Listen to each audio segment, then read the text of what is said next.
Hello, everybody. I'm Chris Francis. I do go by Chris. I go by my first name, so don't worry about any formalities or anything with me. Just call me Chris. Welcome to Informatics 109, sort of a foundation level course for the IT program, a stepping off point. One way I like to describe this course. Okay, yeah, that's fine. The question popped up in the chat room is, okay, webcams are off and that's fine. Generally, I like to see faces. As I'm lecturing, I'll go ahead and periodically ask questions and stuff, or in some of the other classes I teach in the classroom, especially, I like to look around and see facial expressions and tell if people are struggling to keep up on their notes or look really bored and adjust the speed, but that's kind of hard to do in virtual thing, but it does take a little bit of adjustment. I guess while we're talking about virtual format, one thing that I've found over the last year is the whole polite issue that's been drilled into our heads since we're little kids in the classroom. You know, raise your hand, wait your turn for a question. It doesn't seem to work on Zoom. So if you have a question, just unmute your mic and interrupt me. I've found that's kind of the only way that works. I have a big chalkboard behind me, so sometimes I'm over there writing. I might not notice the little hand gesture pop up or something. So if you have a question, just go ahead and interrupt me. And I do like to see people. It's not a requirement. I like to see you and hear you. So you can keep cameras on, mics unmuted, and feel free to do that. So getting started in our course here, Informatics 109. I like to describe this as it's kind of it's a foundation level course, getting started, making sure you have a good solid foundation to build all your IT knowledge on. And if you all have looked ahead at some of the homework assignments, you'll notice that it is sort of the things we want to take for granted in most classes, like the homework assignment for the main homework assignment for week 1, there's a few graded things. But the main homework assignment for week 1 is just some Microsoft Word document stuff. There's a file with some words written in it, and just do some basic formatting, save the file, upload that. Week 2 or 3, the assignment is just to make sure everybody knows how to create folders and files and folders and organize everything on your computer nicely. The stuff that we want to be able to take for granted in all your future classes. So it kind of creates a slight separation in this course between the homework and the general content. The general content is that foundational IT knowledge, but the homework is those probably easy assignments for most people these days. So hopefully it'll all come together really nicely. It's not going to be overwhelming for anybody, but with the main graded point being those things that I think most people are probably familiar with these days.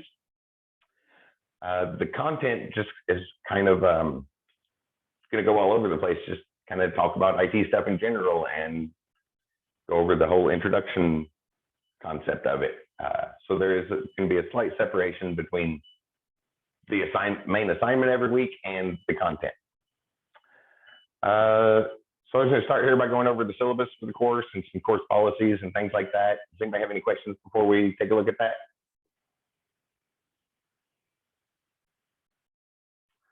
Okay, so I'll go ahead and share my screen. I actually had a question. Yeah.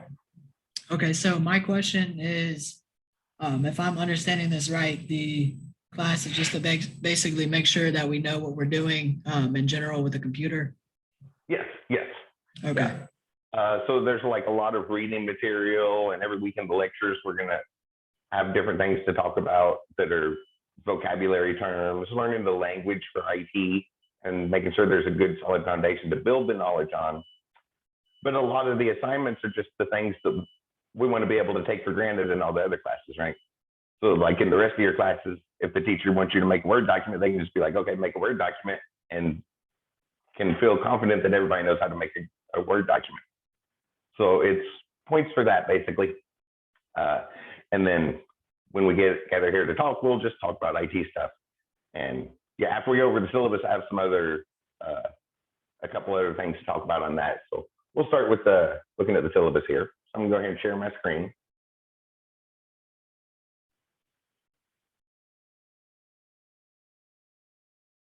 And pull up ivylearn. Has everybody used Zoom before? I meant to ask that right off the bat. It looks like y'all got on here without any trouble or anything. I think most people have used, if not Zoom, something almost identical to it over the last year. Yeah, so you're probably familiar with it. Yeah, well, like the screen share here, Zoom and Google Chrome are both pieces of software that try to get as much of the RAM as they can from your computer. So when Zoom and a browser is running at the same time, it tends to slow everything down. So if you're on ivylearn, where all the course stuff is, I assume everybody has seen our site page. Yeah, there's a very small number of people in this course. There's only 3 people in the course. I was really surprised when they approved that it was going to run. Usually there's needs more than 3 people to, or they say it's not enough, but I guess it's a couple people. So hopefully it's going to be an interesting class. Yeah, the assignments are things that should be easy points, and I've tried to come up with a list of things to keep your interest every Tuesday and Thursday and get started on the IT track.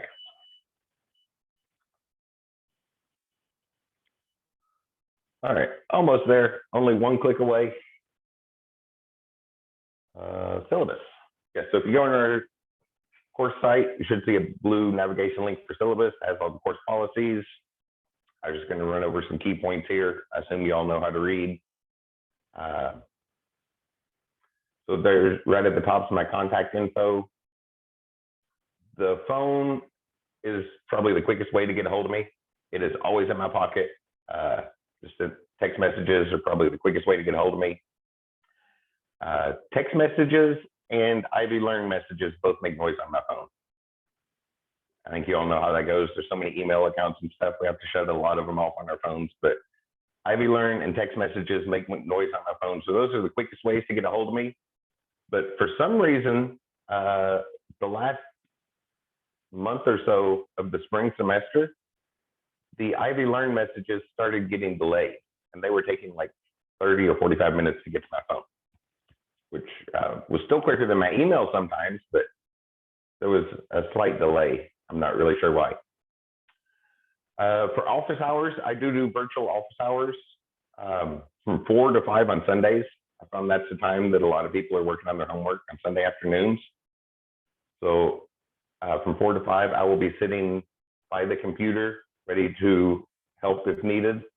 And it is in the course chat room. We can jump on a Zoom call or something if need be. Oh, it looks like I didn't turn that link on. One of the blue navigation links will say chat. I better turn that on before I forget. I thought it was on, but I must have been looking at one of the pages where I can see everything. But it's just a very basic chat room. I just sit there and monitor that. And if you have a question, I think in the past couple semesters, pretty much every time somebody had a question, we'd jump right on a Zoom call or a Google Meet or some sort of video conferencing thing instead of the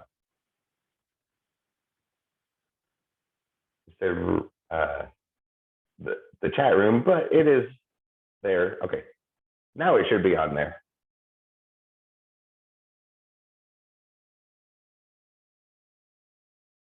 Once the browser catches up, because it goes so slow here. Okay, yeah, so you'll see this blue navigation link that says chat.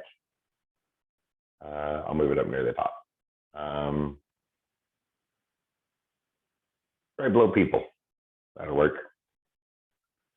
And every Sunday from 4 to 5, I will be sitting there ready to answer questions if you have any, need help. And in general, it doesn't necessarily have to be this class. You know, if you have some other IT classes, that if you have a question that I can help with, I will be happy to help with it. So I have a question right now, if possible. yeah. So this is kind of related to my other class, but I'm taking this and I'm also taking hardware software support.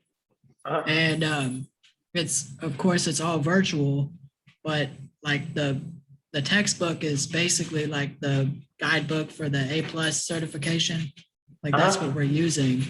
And Yeah, the I 135 asked, class. yeah. And I asked the professor, like, if I need physical supplies like a computer and tools and stuff to work. And he said it wasn't needed, but I'm just confused as why I wouldn't like need to get those. Oh, that class uses a virtual thing called Test Out. Mhm. I think they're using Test Out again this semester, but it's a little virtual lab where there's Okay. pictures of machines and you drag the components around. You have pictures of wires. It's not quite the same. So if you have access to that stuff, personally, I'm a big fan of the real world stuff. So if you have access to it, you get a lot better practice actually plugging up the wires. But okay. So is that, I mean, would you recommend that I get like an old desktop and tools and start working and going through the textbook like that? If you have it in your budget, it would definitely be beneficial to your IT pathway goals to actually see it as opposed to the virtual version. But I didn't want to get the A+ certification and go to a job and not really know how to do anything. So so that personally, I like hands-on stuff. I'm a little hesitant for a full recommendation because I don't want to be like, go spend money, because you shouldn't have to go spend money if it's not necessary. But I think it would be very beneficial to have an actual physical machine and wires that you're plugging up and turning a screwdriver to take pieces in and out instead of just clicking on a screen. But it should be, awesome. I think it would be beneficial. Okay, so awesome, thanks. You're welcome. So scrolling through here, so office hours, and you can send me a text anytime you have a question. It doesn't have to be my office hours or our lab time. We'll talk about that in a little while. But those are the times that I know I will be sitting right by the computer ready to answer a question that you can ask anytime. There's disability services. If you need accommodations, this is a little different than high school. In high schools, the disability accommodations are taken care of for everybody, but it's not automatic at the college level. So you do have to contact the disability support people, but it is a really great office. All you have to do is get a hold of them and tell them what's going on, and they will get everything straightened out for you really, really quick. The Student Success Center, there's tutoring available for lots of subjects here at IT, here at Ivy Tech. There in Sellersburg, there's tutoring for IT stuff. I'm in there a lot this summer. I have, like this week, Tiffany scheduled me for 5 hours a week in there. I know Matt from in there. There's help for lots and lots of subjects. And right now it's all virtual like everything else. So it's through a Zoom call, but there's tutors just sitting by the computers ready to help people. And this link here goes to the schedule, and she color codes the schedule. So if you see light blue on there, sort of a sky blue color, that's the IT stuff, which is, I think, is either going to be me or Ed Lewis. He's very, very helpful. So if you have any questions about IT stuff, it's there, or other subjects. There's math and writing and accounting and sciences. Lots of help is available if you need it. And speaking of help, this next section, Ivy Cares, you can check those links. The Ivy Assist, I think, is in that paragraph above. I copy and pasted this together. But this one I would like to point out to people, Ivy Assist. From time to time, everybody needs a little help. And there's lots of help available in our society, but one of the most difficult things is finding that help or figuring out what forms you have to fill out to get all that help.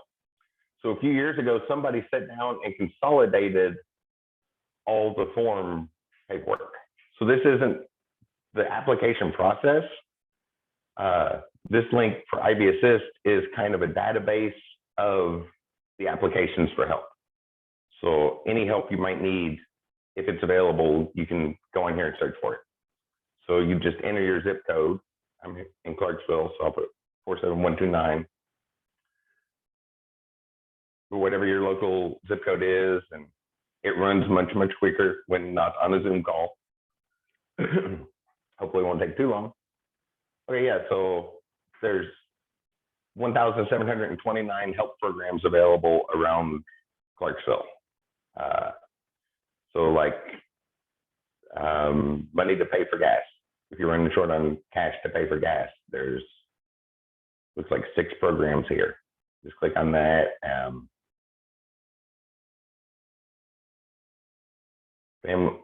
So gas money for people that work in restaurants.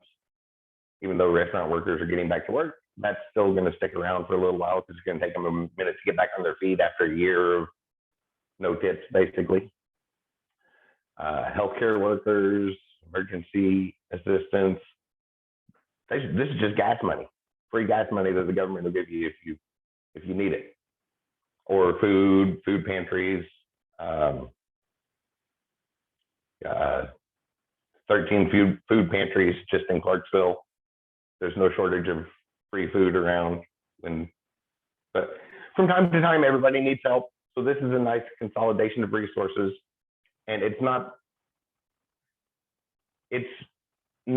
the help directly. This is sort of a database of the applications. So any help that's out there, that link's right there. I copied and pasted that a few places because that's a really nice link. Because digging through and finding the paperwork that you need to fill out can be quite a chore at times. Okay, so the next section on the syllabus, I always like to point this out. On every one of your course syllabuses, you'll see this section, Course Outline of Record. This is the official listing of what the course is about, a summary of it, all the prereqs and that. But on that list is this section right here, Major Course Learning Objectives, which is basically what you're supposed to learn from the course. The name's fairly self-descriptive there. Every one of your courses is going to have this list on the syllabus. And I always like to point it out that, especially near the end of the semester, make it a point to come back and look at this list. Because if you have any, and make sure you feel like you know everything on that list. Because there's classes that the current one might be a prerequisite for, you go in there and they'll expect you to know what the stuff on that list. So at the end of the semester, if there's anything on that course learning objectives list that you feel you don't know, that's questions you definitely want to ask, and make sure you learn what you're supposed to out of every course. Most of this y'all can read and kind of go through. Yeah, it's technically still face-to-face class in virtual format. So I'm at home right now, not on campus. I happen to have a great big chalkboard. I'm a math person. So in my gym at home, I have this big chalkboard where I would put math problems and stare at them while I work out. It's come in very, very handy for the whole virtual format because I just have a huge chalkboard in my gym where there's space to do other stuff too. So we'll be meeting here every Tuesday and Thursday at 6. The schedule says 6 to 8:50, but I like to include lab time. So we'll probably go for about 2 hours, around 2 hours, and then last hour will be lab time, where the Zoom call will end, but I will keep my whole setup here. I used to be in production, so I have stage lights. That's why it's so bright on me. It looks so bright on me. So I have stage lights and my computer's in here. Yeah. Sorry. What exactly what do you mean by lab time? Like, what does that constitute? Just time that is still our class. So, but time to work on stuff. So time to do the homework. Good time to do the homework and practice things. Kind of be like one-on-one time with you. It can be. Yeah, like the Zoom call will technically end, but I will keep my setup here. This is in my gym, not in my desk. So I will keep my computer here and the lights on the whole time we're scheduled. So basically, basically it's time that I will be sitting right by my computer while you're working on IT stuff. And if you want it to be one-on-one time, yeah, that's a good time to meet up. Or it's kind of like the office hours. It's a time, an hour that I know I will be sitting right by the computer. It's a rough plan. There's a couple times I think I have something interesting that might run close to 3 hours, but those nights we will definitely take a break. But most nights it'll be probably about 2 hours, and then we'll have an hour that I'll be sitting right by the computer in case you have questions. That will be a great time to knock out the week's homework and read in assignments and things like that. So there's stuff about the grade book. Due dates, I do keep an eye on the due dates. I schedule due dates different than a lot of your classes might. You're probably used to things all being due at midnight on Sunday, right? I always try to make sure there's a chance to ask questions. So homework will always be due after the next class period. Because I remember that happened a couple times, having questions about homework and getting told by a teacher, "Oh, ask in class." But it was a class where the homework was due at the very beginning of class. So I couldn't get the question answered until after the homework was due. So that always aggravated me. So I always make sure that there will be a class period before the homework is due, with the obvious exception of the last week, because the semester ends on a Saturday. So that's when everything ends. So the weekly assignments are, this is a Tuesday, Thursday class. So our basic homework will be due the following Tuesday at midnight. And some assignments you can turn in late. There's a slight penalty. It's 3% a day that a late penalty would be applied. And unlike the basic homework assignments, those stay open all the way until the class closes on July 31st. Anything that's a setup assignment, I think there was something I listed as a setup assignment. Setup assignments have to be due that week because obviously it's setting up things we'll need, so that needs to be done before the following weeks. Discussion boards also have to be due that week. There's no late submission on a discussion board. Right? It's like walking in a room that's supposed to take the place of the conversations. It kind of is a poor version of it, I think, but in the campus setting, at a school setting, you're going to talk to your classmates like in the hall going to and from class. And that stuff contributes to the education. It makes a difference. And it is definitely missing in the online and virtual format. Not as much in the virtual format. We still see each other a little, but we're missing that conversational aspect outside of the classroom where we would talk to other people studying the same subjects that we are. So discussion boards are kind of just supposed to take the place of that. So it's a very informal thing, just fill out, kind of talking to your classmates about stuff. And well, it's a discussion, right? If you come in a room after everybody has finished talking about a topic and moved on to another topic, you miss the conversation, right? So discussion boards, I treat discussion boards the same way. So no late submissions on discussion boards. Quizzes you can turn in late, but only for 1 week.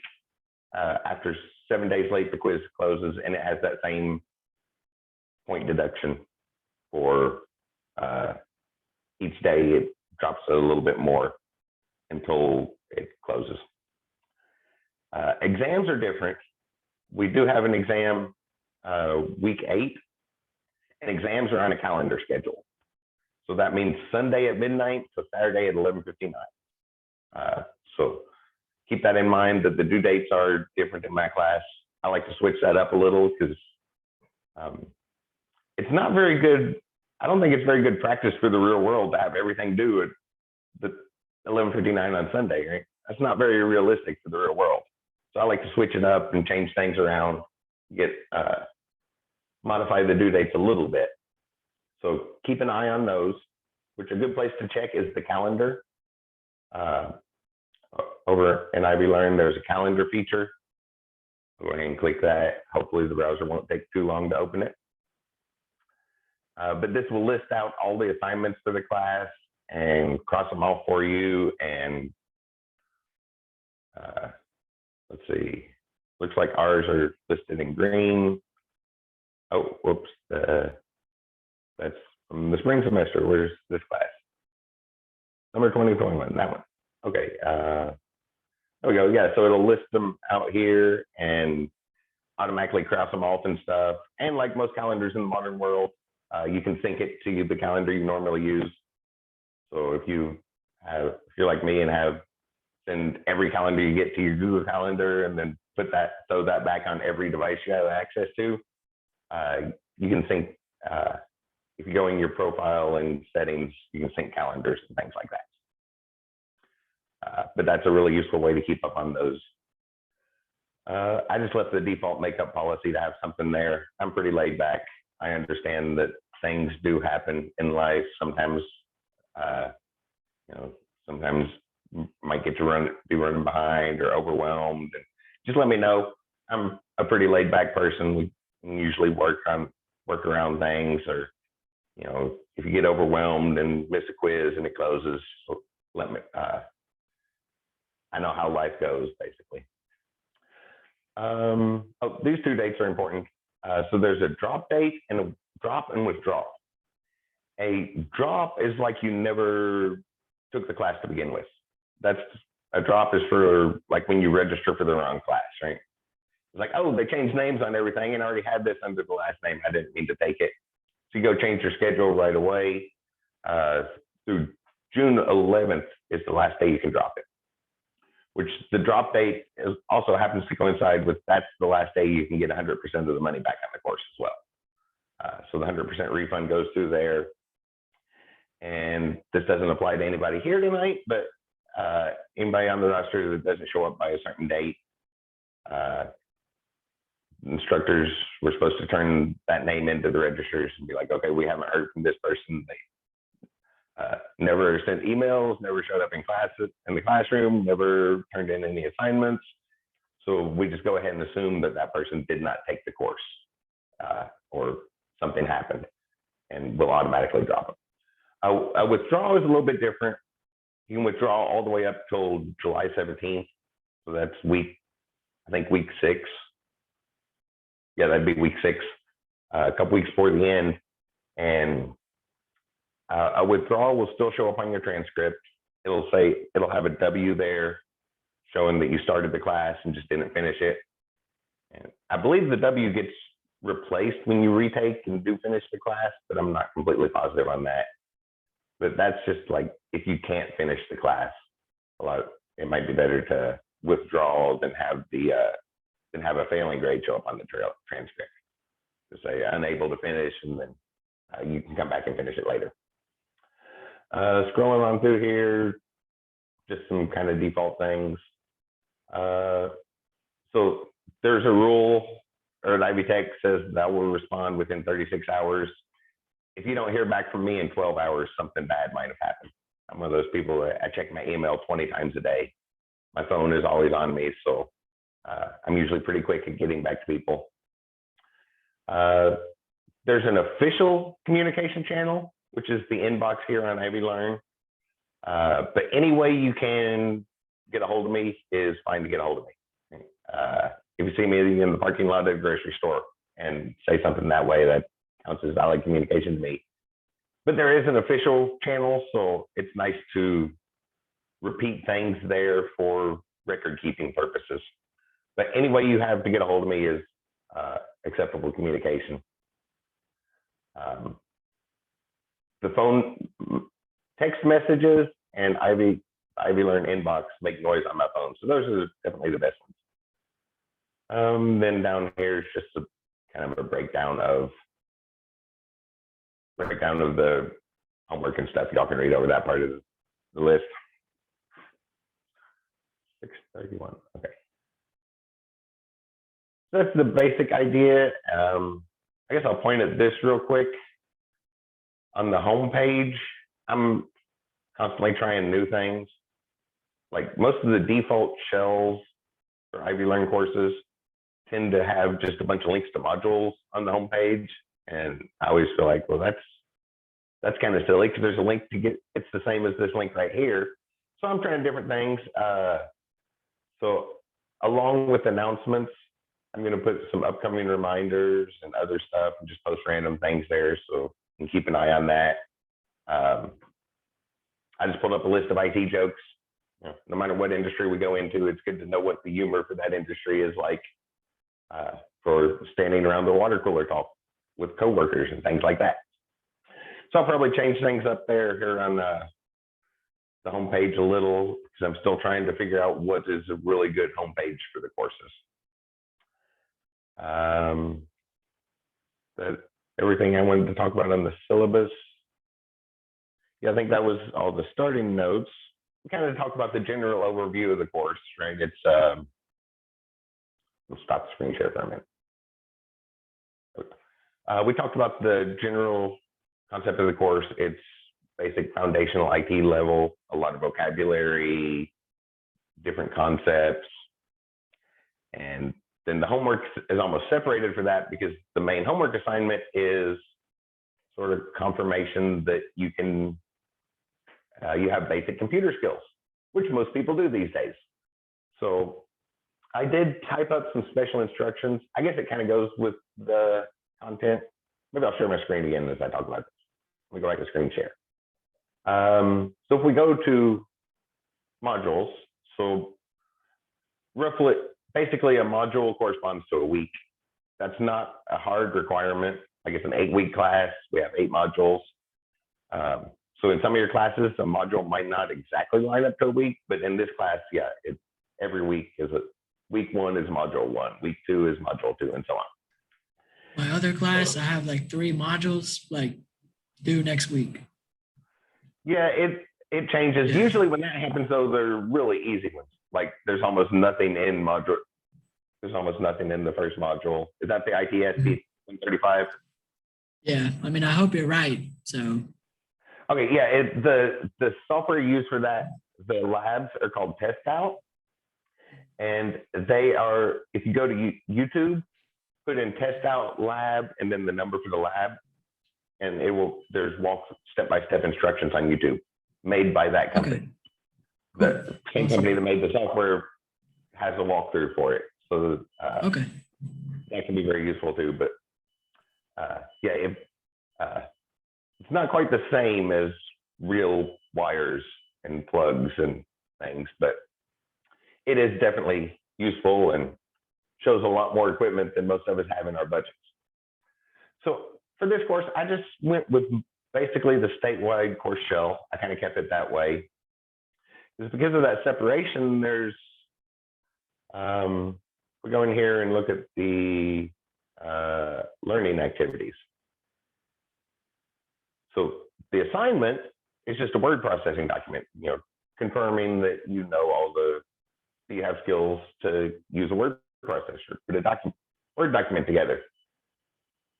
But in the learning activities, there's a lot of the foundational stuff, all this vocabulary stuff, you know, that you want to build a good solid foundation the rest of your knowledge is going to stand on.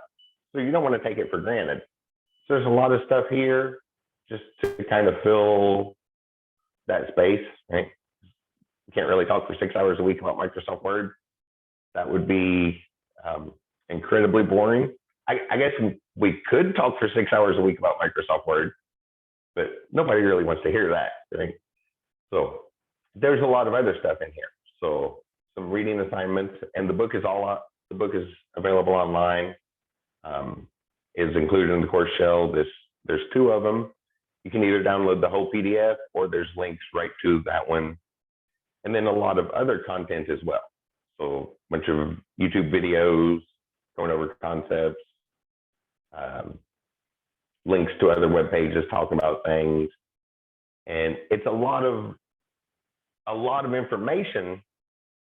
But if you get overwhelmed during your other classes, it's probably a good place to slack off on too, right? Because it's filling all that informational space, making sure that you've heard, you know, kind of heard all these words as you move into the other classes where you'll study them in more depth. And for the lectures, I was going to kind of follow suit. I put together some things that I hope you will find interesting. And with the homework assignments, I tried to take that a step further as well. Like this isn't a hard fast requirement. So if I go to one of the assignments, so like the module 1 word processing assignment here. Oh, I don't think the link. That's probably a good place to start on it. It has the link I was going to refer to anyway. So I think most people in our society know how to do this stuff, right? You've probably made a Word document before, or created folders and stored files in those folders to organize things. So the assignment itself, you just have to go through that. It hopefully won't be any trouble. But I started writing up instructions for alternatives to do it. What kind of computers do y'all have? What are y'all using? Y'all on a PC, a Mac? I have just a Windows PC. Okay, most people do, yeah. Okay, yeah, most people are on a PC. I went ahead and wrote up instructions for all 3 of them, because if we're going into IT, we want some familiarity with them. Here on the PC, again, it's online, so it won't take too long. This is still a work in progress. I guess you can see that here in the table of contents. A bunch of the table of contents isn't even links yet. I just kind of started writing up some ideas I had, which I guess I have to wait for it. Oh yeah, and I kept a statewide course shell, which refers to Microsoft Word for the first week's assignment. I use Google Docs myself. So if you're a Google Docs user, that is perfectly fine with me, because that's what I use. So all those Microsoft assignments, if you want to do them on Google Docs or Google Spreadsheet instead, I don't have any trouble with that at all. So talking about some introduction stuff, general overview things, and then I tried to put in some things that I think would be useful. So there's a lot of like keyboard shortcuts, right? Most of us are familiar with using the mouse, moving the mouse around. But if you look at our basic computer controls, mouse usually has between 2 and 6 buttons, or I guess between 1 and 6 buttons. And the keyboard usually has about over 100 buttons. So obviously we're going to have a lot more control with those 100 buttons than we will with the 3 or 4 buttons on the mouse. So that is a good one to know, a bunch of keyboard shortcuts. So I started putting together instructions on doing that with the keyboard, or alternative things if you already know those. So like here I'm on a Windows machine. So if I push Windows E key, it opens File Explorer, which you've probably seen using mouse and stuff, right? Then hit Alt D to go to the address bar for it. And I just type in the word WinWord, and it'll start that right immediately off just a couple key presses instead of a whole bunch of clicking through menus. So a lot of those shortcuts, which I don't have Word license. I was going to talk about that on Thursday a little, pull that up, but I'll probably talk about Google Docs more because that's what I usually use. But those can be a lot faster.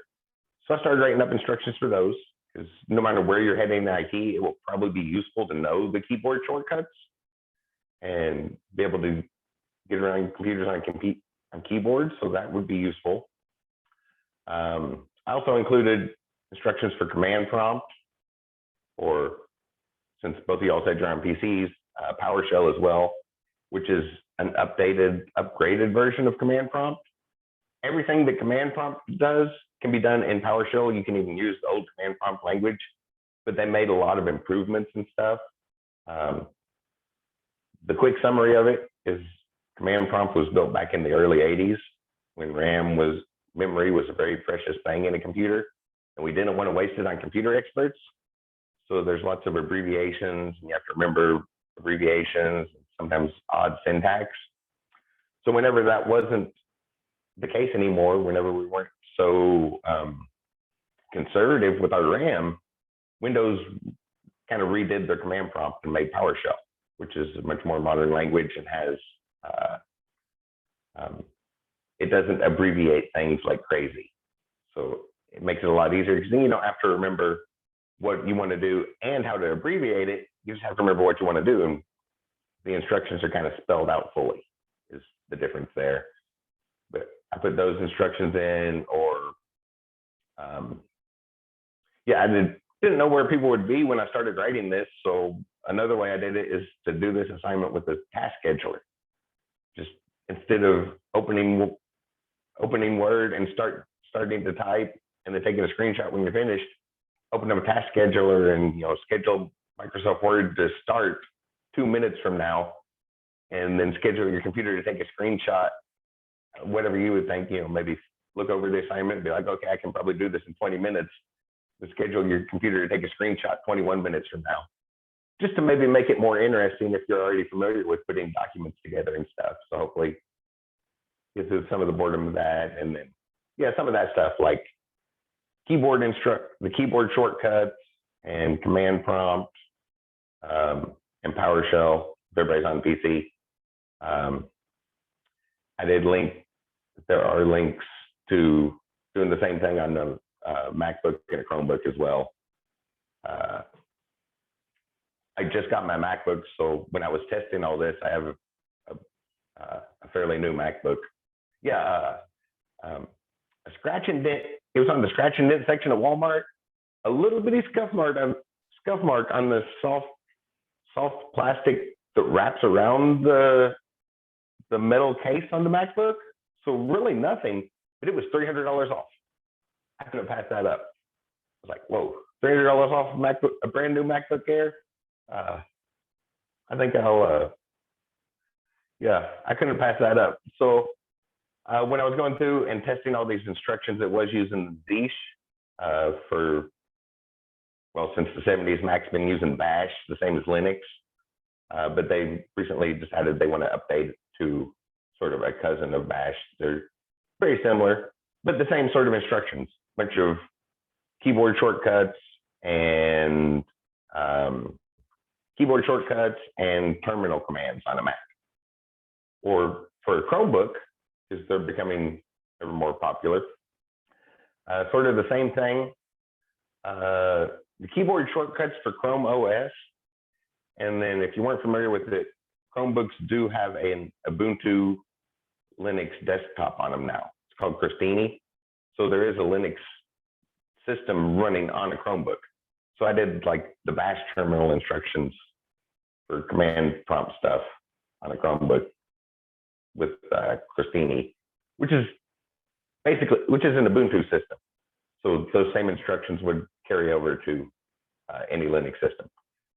But I included those instructions because I think most people are probably familiar with assignments like this: how to make a Word document, how to change the color of the text, make your headers really big and your footers really small, that sort of stuff. Most of us know it.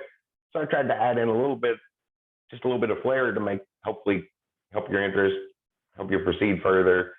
And then those instructions that I wrote up there, I put links on all of these basic assignments to them, will be things that I think will be very beneficial to you for an IT career you're going into, which is knowing those keyboard shortcuts. Because with a mouse, we only have a couple buttons. We usually don't even use all of our fingers on one hand. But with a keyboard, there's hundreds of buttons. We have a lot more control there. So at the same time, there's hundreds of buttons. So it takes a little bit longer to learn all of that control as opposed to learning left click and right click on a mouse. So I did kind of put some stuff there to hopefully get you started down that path. But if you want to, you only have to do the assignment once, right? If you just want to knock it out the way you've done it for years, that's fine too. I just put it there in case to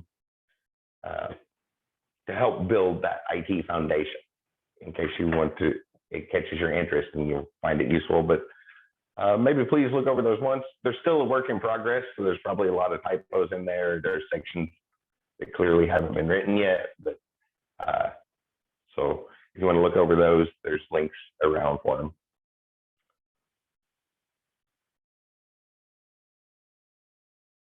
Yeah, that's fine.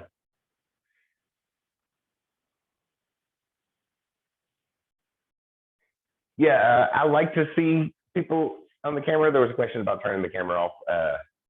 I like to see faces and stuff, but it's not a requirement. If you prefer to keep it off, that it's not going to hurt my feelings that bad. So what I have next on the list? So that's kind of the basic idea for the course of what we'll be doing this semester. Does anybody have any questions about that?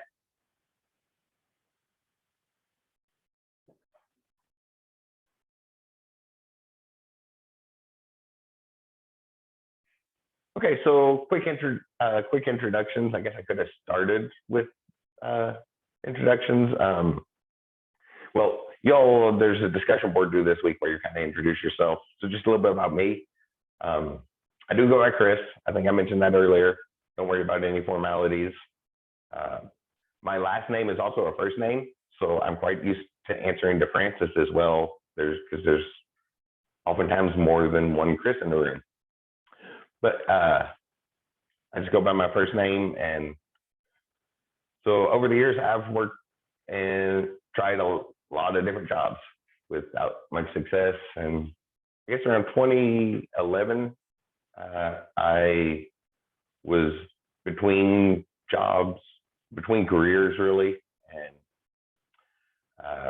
saw a commercial on TV and ended up back at Ivy Tech as a student myself without really any idea what I was going to do. It's like, well, I got to do something.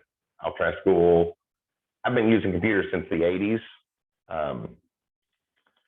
Like back in the mid 80s, it wasn't even in every classroom, but a lot of the classrooms had computers in them. And there was a few around school. And in fall of 1987 is when we got one at home, and I started learning my way around that. And so I knew a lot about computers by the time I came back to school, but I didn't have any paperwork to prove that. I've 2011, I'd been around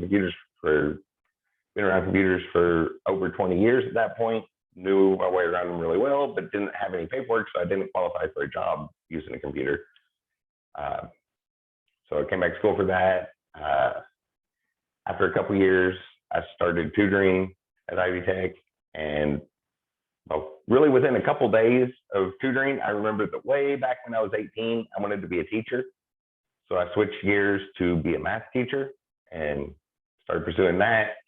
And right as I was finishing up the degrees to teach math, a position opened up teaching software development here at the Sellersburg Ivy Tech. And I was like, well, software development, that programming is what I do on the weekends for fun. Like for the last 3 weeks, the time between semesters, to relax and enjoy myself, I was working on open source software projects. Just some of my own, some of other people's, just contributing to that. And actually, I really, really enjoyed it. I found it very relaxing, released some creative energy at programming. And so even though I was intended to be a math teacher, I ended up here teaching programming.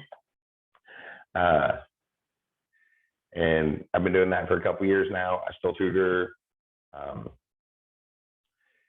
have a very diverse background. I'm in my mid 40s, so it would take a very long time to go through all the details of my life. That's a quick overview. I did end up getting the computer degree from Ivy Tech. Well, I got a computer degree and then an engineering tech degree, and then started on the math degree. So I was in school for a long time. But I've been teaching here since fall of 2018, mostly software development courses, but every once in a while, some of these foundational courses like this. So hopefully we're gonna have a lot of fun in this class and be able to get that nice solid foundation so that the rest of your IT and technical knowledge has a good place to stand on as you move forward through the careers or towards your IT career. So let's see, got my list here, over that. Yes, that's a quick couple points about me. So we talked about special instructions. I think what time is it? 6:51. So that's about an hour. Does anybody have any questions about any of that stuff? The basic course policies, kind of getting started.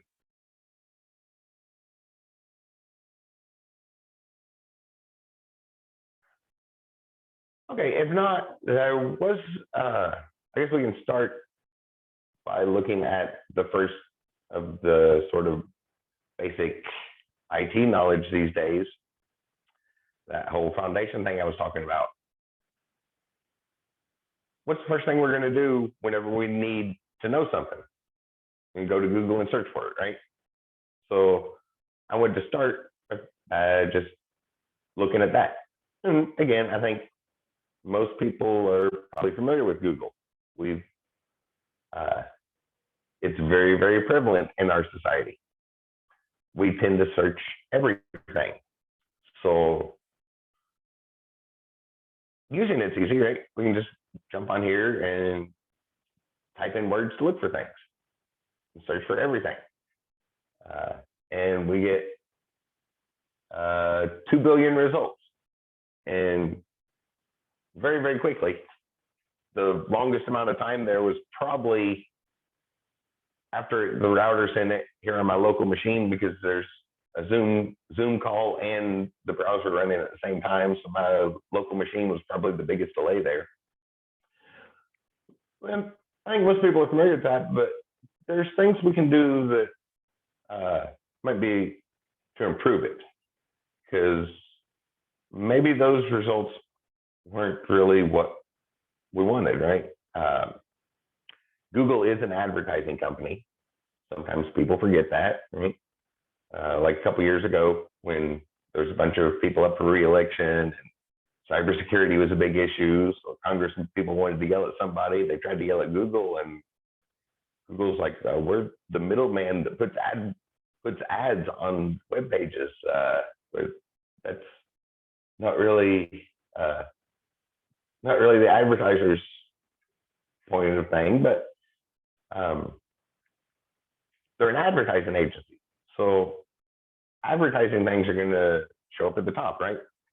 Most of us know that when we search for something, we have to scroll down a little bit, because the very first 2 or 3 results are probably ads directly, or it might be things that are advertised better so than what you were actually looking for. Like, what is this? This is Void Tools. I have no idea what that is. I search for everything, and there seems to be a bunch of stores, a bunch of things. Maybe it's not what I was looking for, right?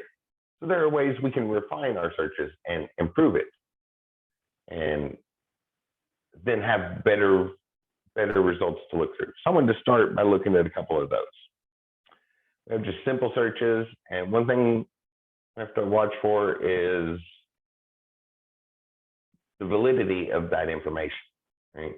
Because the internet is sort of a public thing. There's a lot of good information there, but there's a lot of bad information too, right? We have to confirm everything right off the bat. So you want to check things like that and use reputable sources. And here in a moment, we're going to look at a really good way to make sure you always have reputable sources. But just in general searching, we can kind of refine things a little bit. If you've never seen it before, there's also advanced search. I'll actually search for it. Advanced Google search, where we have more than just the one bar to type in. So it's this page. I think it's just google.com/advanced search. If you want to just type the address bar right in there, or type it right in the address bar. And then that gives us all these filter boxes for searches. So instead of one box to type into, we can get a lot more controls and specify whether we're looking for like a list of keywords, a phrase, which means the words we're searching for need to go together in that order we put them in. Some of these, any of these words, none of these words, different numerical results. You can filter down, maybe we only want things that were originally written in Bulgarian. Obviously, we need them translated to English because we're in America, but maybe for a history paper or something, you want to find original sources. When was the last, how recent is that page? Right? Is it just any time, or is it definitely something from the last 24 hours? That's going to make a big difference in what we search for. And a lot of different filters. So that can be very, very useful when you go to search for things. The simple search, which is just the basic Google search, or in Google's address, put /advanced_search, and you get a lot more control over that. Some of that control can be put in here. One thing that I've found that can be useful, I'll just throw it in here before we look at the next section, is y'all have probably seen where Google has the autocorrect features, right? I just clicked on Bulgaria on that last page, so that's not on my mind. So maybe look for Bulgaria. But something I do if I'm not completely sure what I'm going to search for is I will intentionally spell it wrong and let Google correct it. So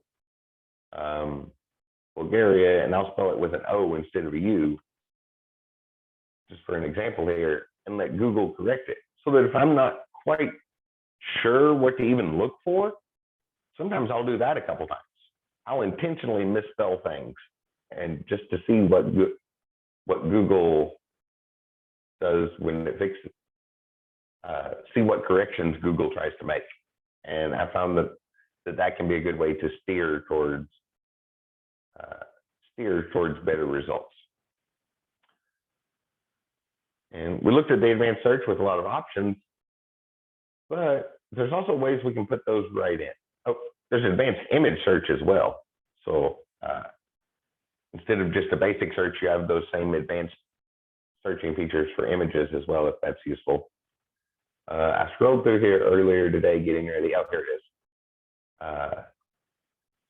We also have search operators, little symbols or keywords that we can put in that Google will recognize and help to improve our search results. Obviously, this isn't the only page that has it on the internet. This was just at the top of those things. So after scrolling past all the ads, we get down, first thing we see is a couple of our logical operators, or an and. It's inclusive. How do we want to put two words together? Right? And is inclusive. They both have to be there.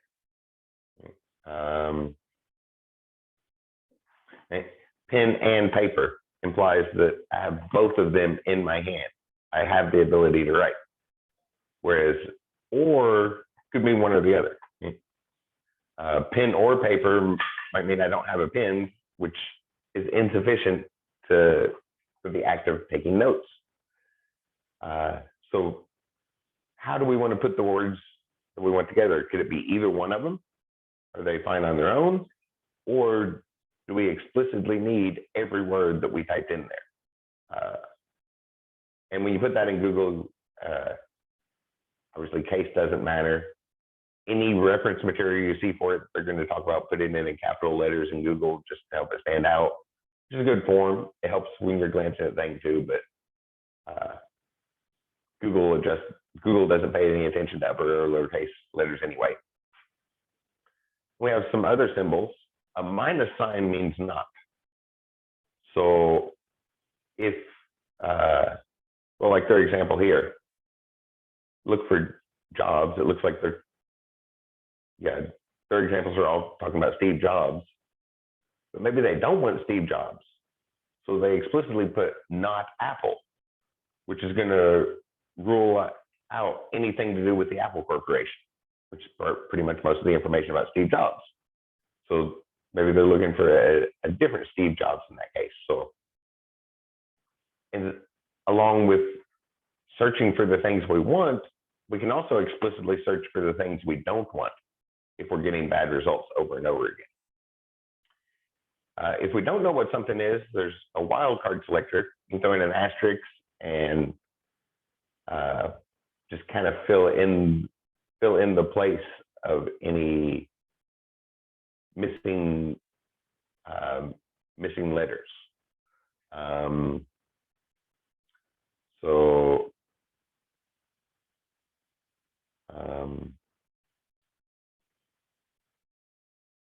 Yeah, I'll do that search from the example. So I put in jobs. Well, like I pointed out a minute ago, Google's an advertising company, so the first couple things are ads.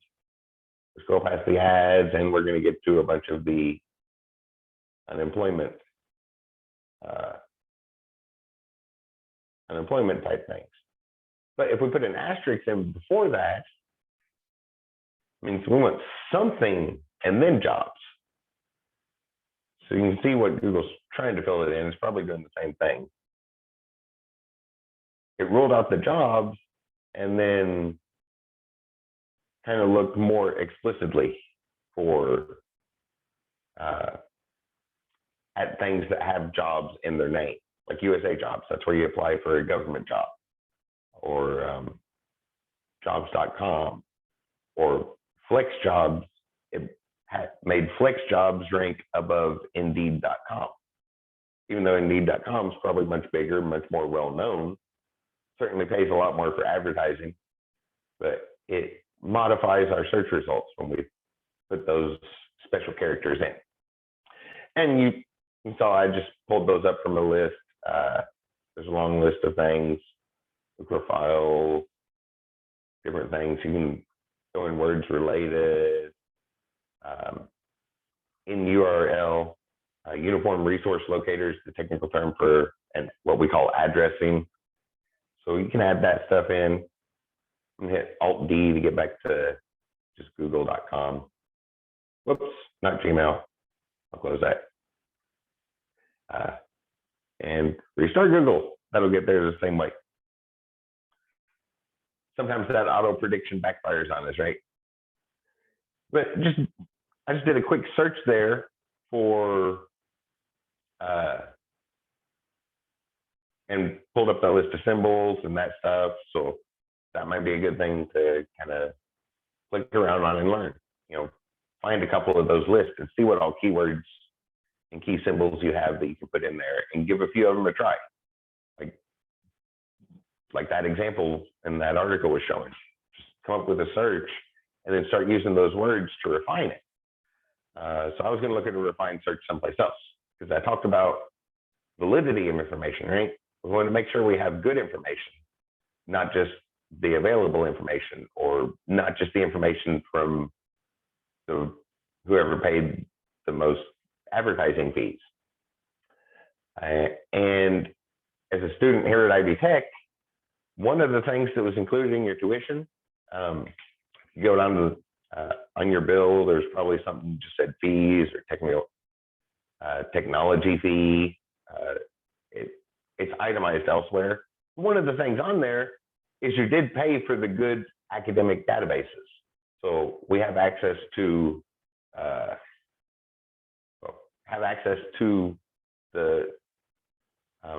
all the good technical reports, the things that we know are always going to return good data, which that sort of stuff costs money, but it was included in your tuition. You paid for it, so you might as well use it, right? So I'm going to navigate to the page. If you weren't familiar with it, if you hit Alt-D, that puts your cursor right in the address bar, so you can type it in that way. And if we go to ivytech.edu, then /library, that will go right to the library page. If you wanted to, I'm pretty sure there's links on ivylearn and my Ivy and every other Ivy site to get to the library. But or it corrected it. I typed in an old one and it corrected it to the new one. it's library.ivytech.edu these days. Somehow we can go in there, and we're at the Sellersburg campus. So I'll click on Sellersburg. And the library on campus is undergoing changes right now. I don't know if y'all are familiar with that. If you saw a couple weeks ago, they were giving all the books away. I went and grabbed several big armloads of books. I went up there and grabbed as many books as I could carry twice. I figured that was how I restricted myself. I was like, okay, I'm going to grab as many books as I can carry. If I feel like I need a cart, then I have too many. So I grabbed a couple big armloads of books. Couldn't pass up free books. And the tutoring is moving down to the library, and I think some other services as well, because it's a big, open, nice room. There's great big windows facing the interstate. So it's undergoing changes. I'm not exactly sure what it's going to be like when campus reopens, but the virtual site is still fully going. And if you go on here, the Sellersburg Library, or if you go through My Ivy or ivylearn, I believe it will send you right to the Sellersburg site. And if you scroll down the A to Z resources here, this list has a couple of those really good databases, like Academic Search Complete. That's going to be EBSCO. There's several of them, and they have different focus. Like, there's going to be lots of things available here, but this is EBSCO, and EBSCO tends to focus more towards science.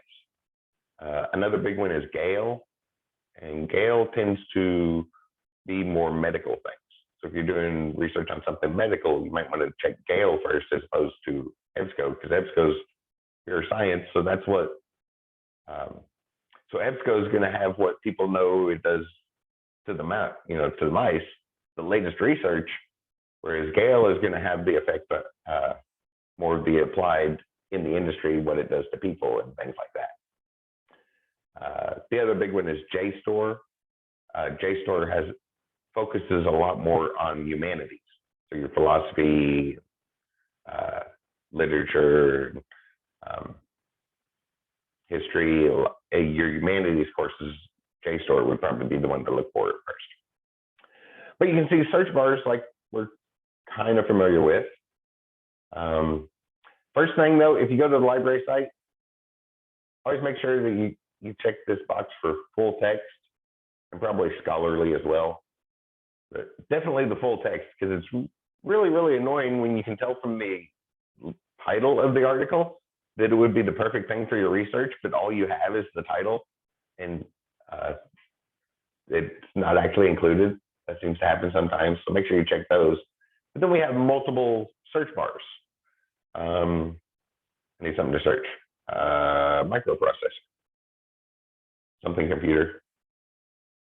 So I'll just search that. Just the basic search to start with, right? Using one of those fields, kind of like the Google search, and then we get a bunch of results here. So some stuff about debugging them, graphene stuff, something in Russian, but there's a lot of results.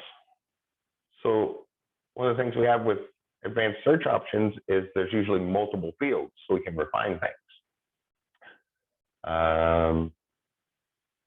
So here on EBSCO, we have this, like, where are we searching for that word? Is it something we expect to see in the text or in the title? So a list of subject words, and we can narrow down where to look for the word that we're searching for, and not just look for that word in general. I'll skip over that. Down here, we see that our logical keywords again, the and, or, and not. Or not is obviously excluding things. So what's something here? On chip debugging, graphing code. So I could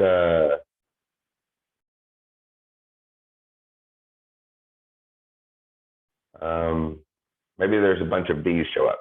things about debugging the design and testing it. It's like, oh, I don't want those. So not debugging. And then when we search, it'll automatically filter those results down a little to take out some of those things. Not much in that case. Only I only took 8 out. I think that was 1408 a moment ago. But it does refine our search. And let me try something else that would do that. Maybe something new, right? This graphing. Yeah, microprocessors pretty broad. They've been around for a while. So this, maybe we want to look up something new. Quantum computing's more new. Let's see what happens if we search for microprocessor and quantum. So that way anything has to return results from both. Oh, there's only 16 results this time. It's a lot easier to search through 16 things than 1,400 things, right? So whenever you're using search engines, make sure you take advantage of those extra little features to filter things down and filter and refine your search any way you can in order to get a reasonable number. So then you can look at all those, then you can look at all the results and make sure you're getting exactly what you wanted to see. And I wanted to start with talking about that because that's what we're going to use the most, right? Anytime we need to know something, like in this course, we have that PDF textbook there in our course site, our course shell, but that's probably not going to be the place you go first when you have a question, right? You're going to go to Google and search for it. That's kind of how the modern world has been. So I wanted to at least start there and kind of point you towards those. And yeah, and just make sure you're using valid resources. That's the thing. Confirm the information you have, right? Like all the stuff's there, readily available, but take it with a grain of salt because anybody can put anything they want on the internet, and Google will show us whatever they put there in the results. So you have to be careful about that. Using the school's library site is one that we do pay for that database, and we know that anything in the official academic database is going to be valid information. Google Scholar, if you check Google Scholar, that is also an academic database, so that is a good place to search for it. And then those refining tools, the little operators, symbols and characters and keywords that we can add into our searches to help refine the results, make it a lot better, because maybe the thing we actually need is 2 or 3 pages down, right? It's way down past all the people that paid good advertising money. So, or maybe their site, maybe it's good information on a lousy site, so it didn't score very high in the results. So it'd be 2 or 3 pages down, and we'd never find it until when we refine our results and cut several million of the garbage results out, it'd be right near the top. So keep that in mind as you progress into IT, because in our modern world, that's going to be, we look it up, right? When we need to know something, we go to Google, look it up. That's where we learn stuff. So as IT people, you want to make sure that you're very, very comfortable with search engines and using those and optimizing your use of them. Not just that you can kind of find stuff if you need it. Get really good at it. It is something to get really good at. So no matter where you go in IT, another thing about IT is it changes, right? So even if you're completely very, very comfortable with what you're doing, what's a good example? Well, in the software development courses that I normally teach, programming languages are a piece of software. They change, right? So even if you're very, very comfortable with the language, right? Maybe you've been writing stuff in Python every day for 2 or 3 years, and feel like you know it really, really well. Well, the Python language itself has improved during that time as well. So it's still worth it to look it up, to at least check on it, right? Maybe not, don't look it up and copy everything you do. I've seen people get stuck like that with programming a few times, where they almost have to look up every line of code they're going to write, and that makes it a big, huge process that becomes almost impossible. Makes the whole process very, very difficult and very time consuming. So you don't want to get stuck like that, but there are improvements in IT, right? You mentioned the ITSP 135 course, the A+ certification, right? The hardware and software. So that's something that changes a lot, right? If you go build a computer for somebody today and put in a really nice graphics card, 6 months from now, there's going to be 2 or 3 graphics cards way better than that.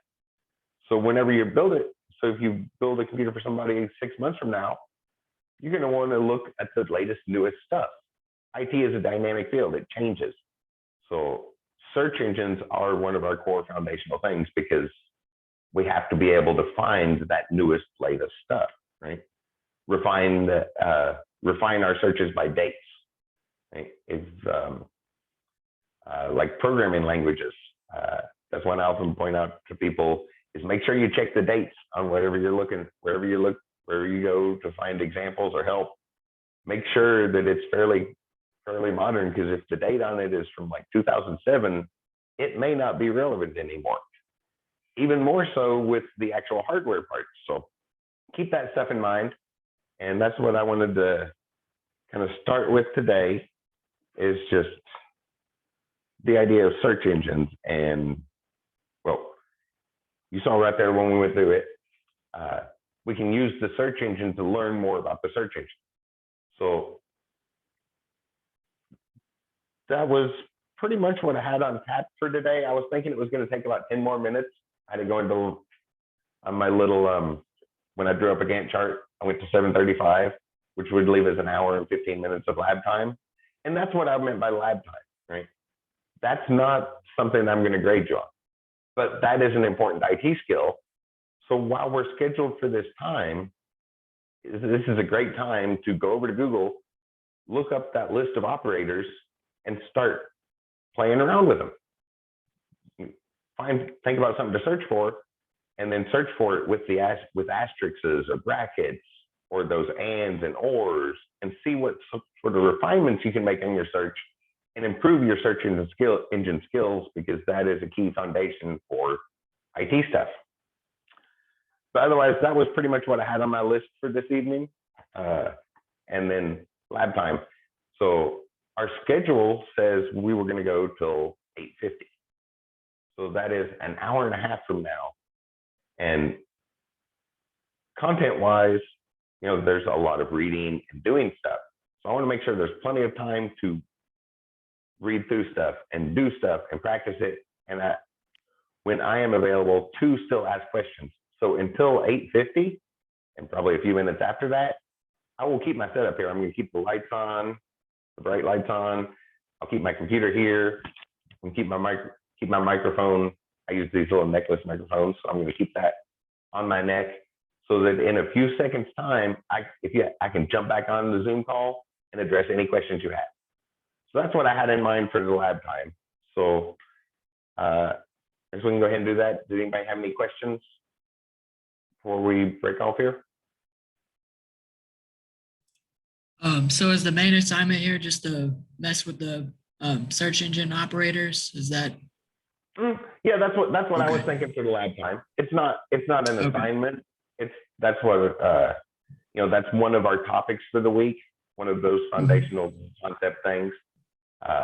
And now is a great time to do that, because no matter everything we do in IT, we're going to use that search engine. So that seems like a great place to start off. Okay. Yeah. Could I also start with the upcoming assignment? Could I start working on that? Yes. Yeah. Okay. So it's just time to work.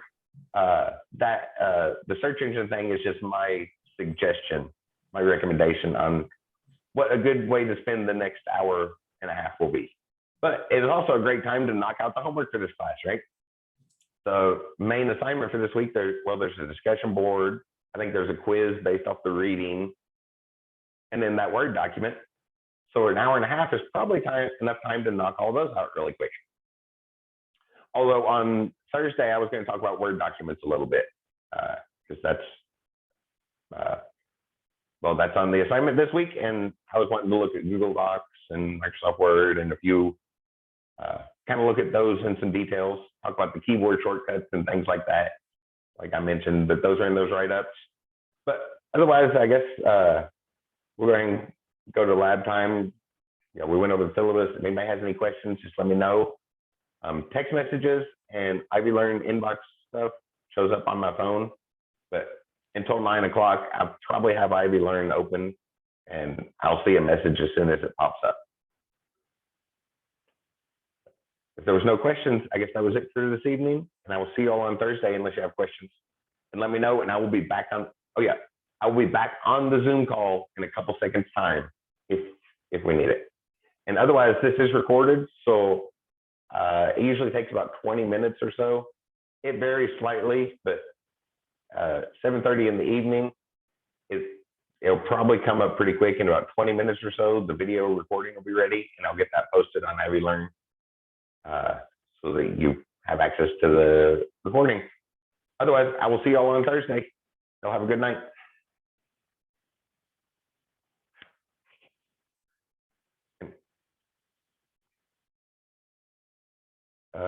Software work.